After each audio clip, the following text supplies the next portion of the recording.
Hey guys, today we're going to just be doing a discussion-based video talking about the 300 million download celebration Part 2. And maybe even some Part 1 stuff I'll throw in there just, to go over the entire celebration as a whole.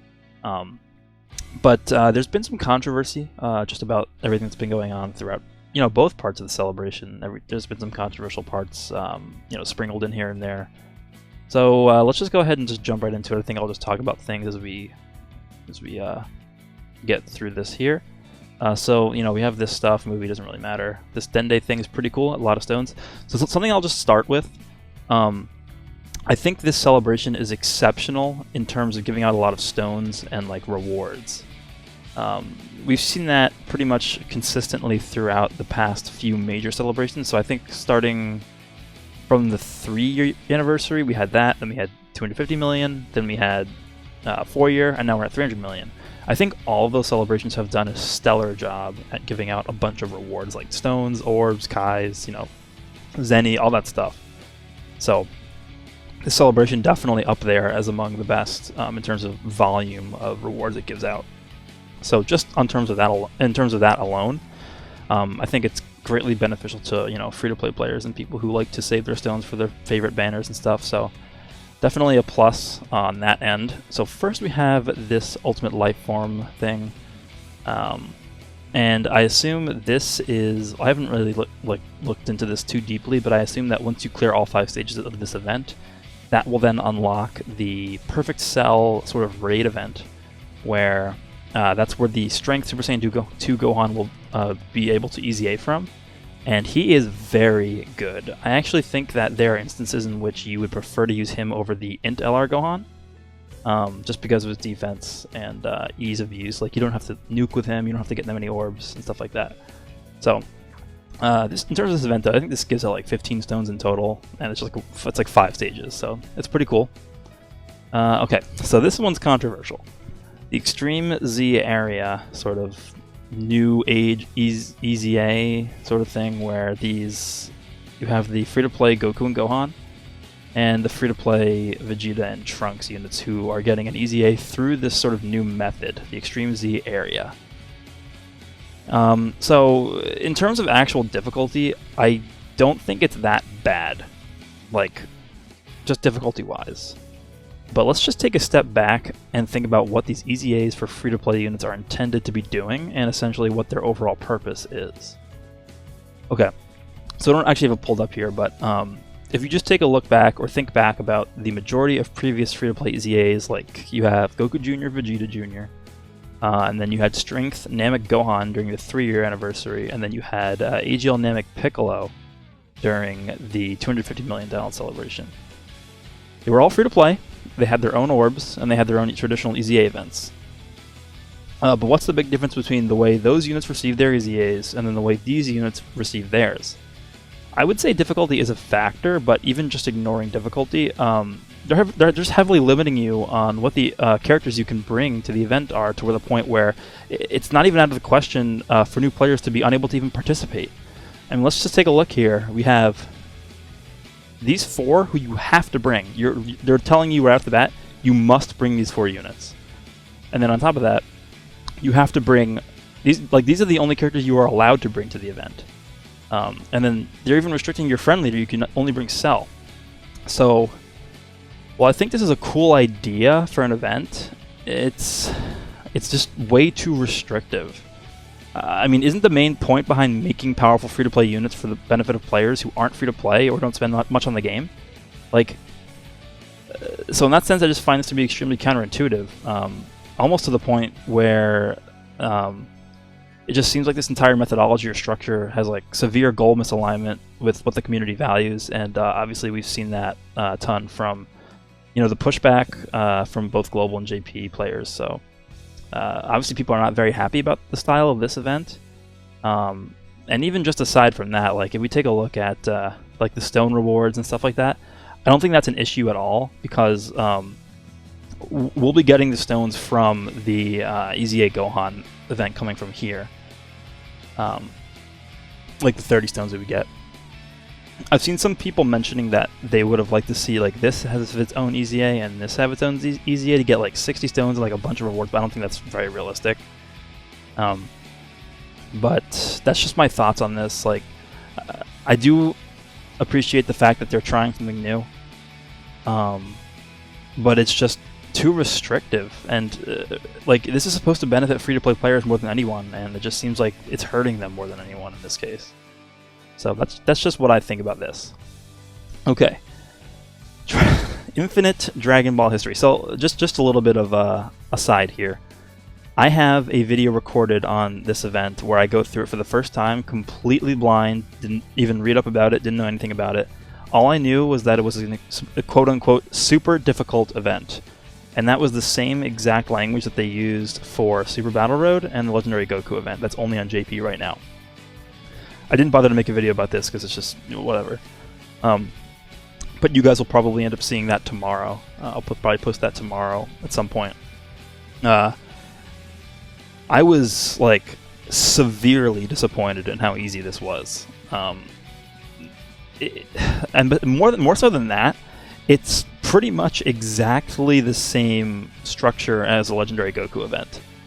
And what I mean by that is it's just one continuous battle, you know, through different phases or whatever. And it's just like it's the same exact thing. It's just much easier.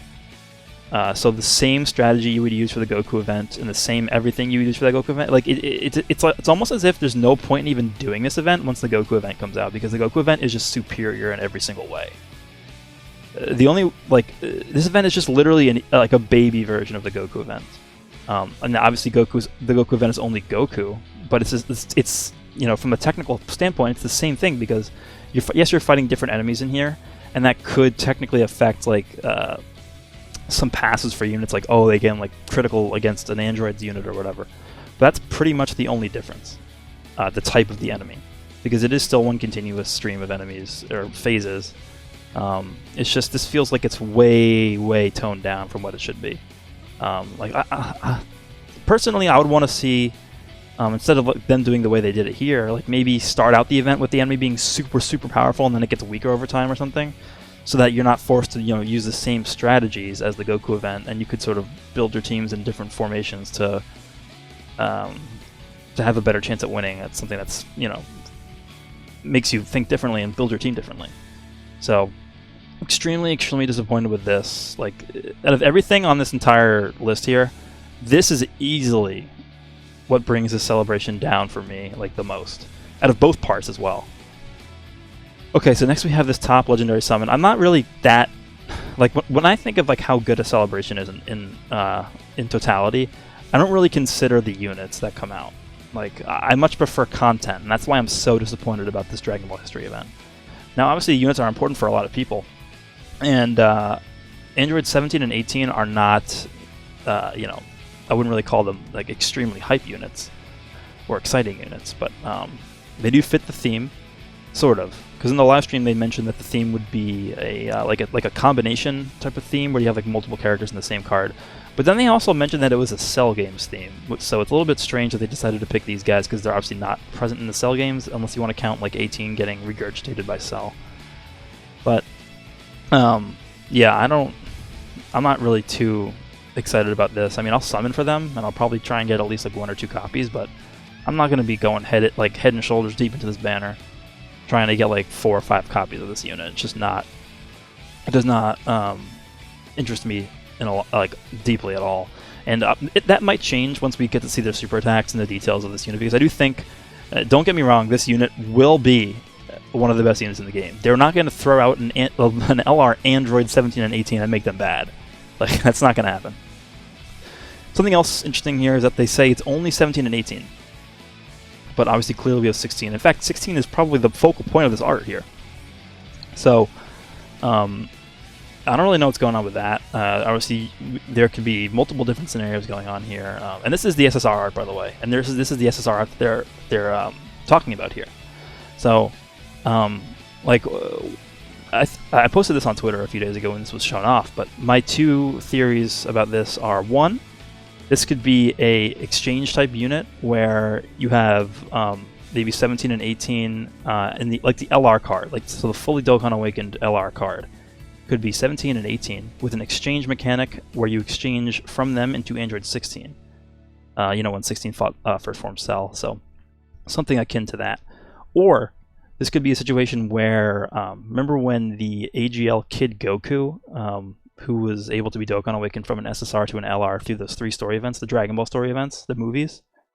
His TUR art had Krillin in it, but it was only called Goku Youth. It was not called Goku Youth and Krillin. And that was because Goku Dokkan Awakened into Goku Youth and Arale. So maybe this could be something similar to that, where that 16 is just not included in the name of the card because they Dokkan Awaken into only them 2 later on. So that could be it. But regardless, they also have this cool thing where they're redoing the Ultra Super Attack of LR Gohan, the Int LR Gohan, which I think is really, really cool because what that means is that they can then go back and update the super attacks of other units that you know, don't necessarily have the best looking super attacks anymore. Notably, a bunch of LRs that have had their super attacks, I mean, that don't have the best looking super attacks. So I'll probably make a video talking about that at a different point. But there's a bunch of LRs that I'd like to see get renewed. So I might make a video on the top 5 LRs or TURs that I'd want to see their super attacks get revamped. So I like this a lot. This is definitely a big deal for the future. I could definitely picture that being a factor going, you know, through different banners later. So it's like, what if they had a top legendary summon where, I don't know, in the Majin Buu saga, they did an LR Fat Buu as a top legendary summon, and then they renewed LR Majin Vegeta's super attacks, and he was also featured. Something cool to think about. This is whatever.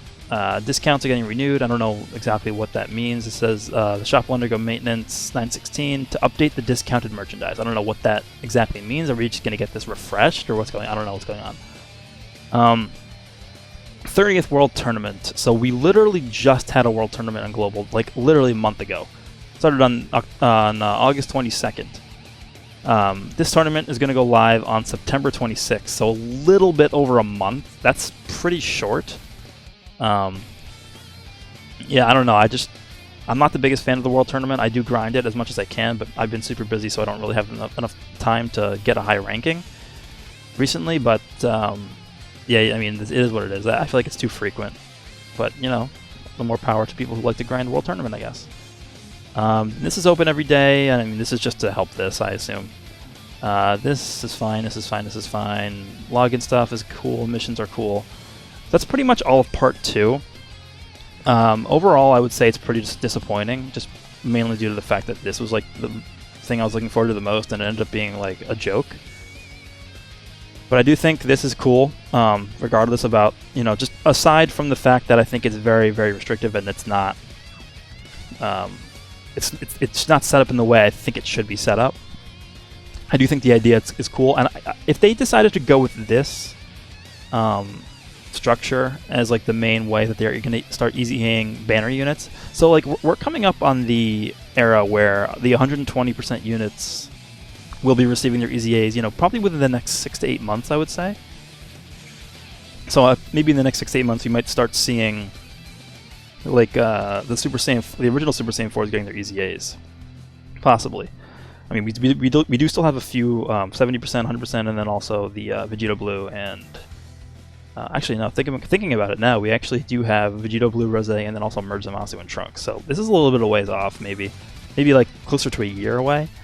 But I could see, you know, eventually them maybe taking the same structure and making instead of just the traditional EZAs, making newer, like more recent units like 120% leaders, easying through something similar to this. But obviously they would need to make it way less restrictive, while also still retaining the same, you know, stones, kais, orbs, whatever. So yeah, I think that could be interesting because I do like the structure here. It's way too restrictive. And then this is cool. This is cool. I mean, the second half is disappointing, I think, other than the rewards we're getting. I think the rewards we're getting are very good, because we have this, the sales are pretty good, World Tournament gives a lot of stuff all the time, we have, where is it? We have login bonus, we have missions, the missions are pretty good. I'm not going to go through them all right now, but they are good. I don't know, the celebration overall, because we also did have like this sort of fiasco with like the transformation conditions not being the best for these two guys. I actually have warmed up to Cell a lot. I think he's probably one of my favorite units in the game. More so than Gohan, honestly. But I do think that regardless about how much I like them, I would like them more if, you know, you were able to actually transform with them on a more consistent basis. So, not sure if they're going to continue going down this path of like extremely restrictive transformation / active skill conditions, but would like to see them lighten up a bit on that. This was good. I mean, Global especially got 3 story events in the course of like 2 weeks, which is pretty nuts. That's a lot of stones and like free units. This was pretty cool. Don't forget to do this, by the way. You should have, well, maybe not already, but I went through both of my attempts at this. So it gives you 5 Kais per run, plus I think 5 of the Hyperbolic Time Chamber stage. So don't forget to do this. You have to use your 10 limited keys twice. So in total you should have 20 limited keys, and then each attempt takes 10 keys. So don't forget to do that. This open every day. I mean, this should be baseline open every day. I don't know why it's limited still. It's been out for close to 2 years at this point. Just make it baseline. This is good, obviously, but I think the banner was a little bit held back on, especially on JP. Like JP got screwed. They have the same banner as Global. That's really, really dumb. This was cool. I like this, but they need to reduce the cost of the units you can obtain from Battlefield memories because it's just way too expensive. These are good. This is obviously very good. This is good. This is good. And then, yeah, I love the quadruple XP just because I like to rank up. Pretty close to rank 999 at this point, but that's pretty much everything. Overall, I would say this is not... To me personally, and like I said multiple times throughout this video, in terms of rewards and stuff, I do think it is one of the better celebrations ever. Maybe even second best, only to the 4th year anniversary.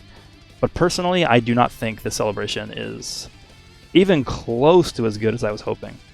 Even if you take a look at the... what was it? I think it was the Golden Week celebration for JP. That introduced Zamasu and Trunks, because that introduced the Legendary Goku event, and that alone puts that celebration above this one for me.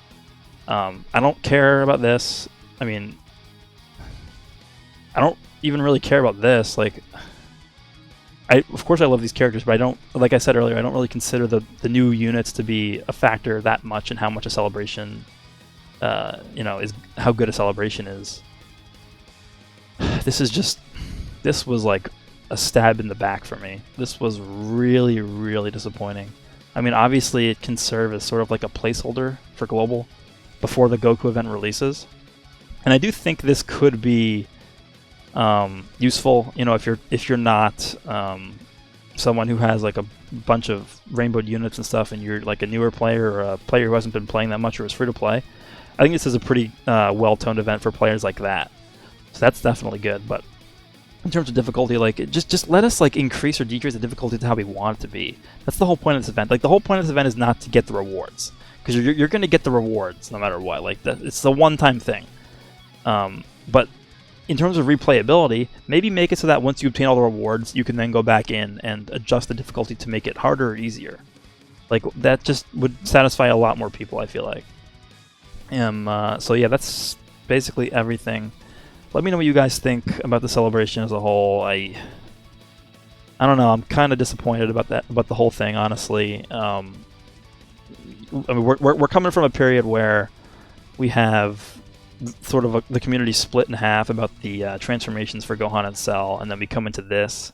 Everyone's expecting a Bye Guys Goku LR. Instead, they give us androids. Personally, it's whatever. A lot of people were disappointed about that. Then we saw this get announced. Very, very disappointing. Then this is restrictive of a lot of people, so it's like just constant bombshells of disappointment. That's just my opinion. Let me know what you guys think. Hope you guys enjoyed this discussion, and I'll see you all tomorrow when I release my Dragon History video, so make sure you guys watch that. See you guys later.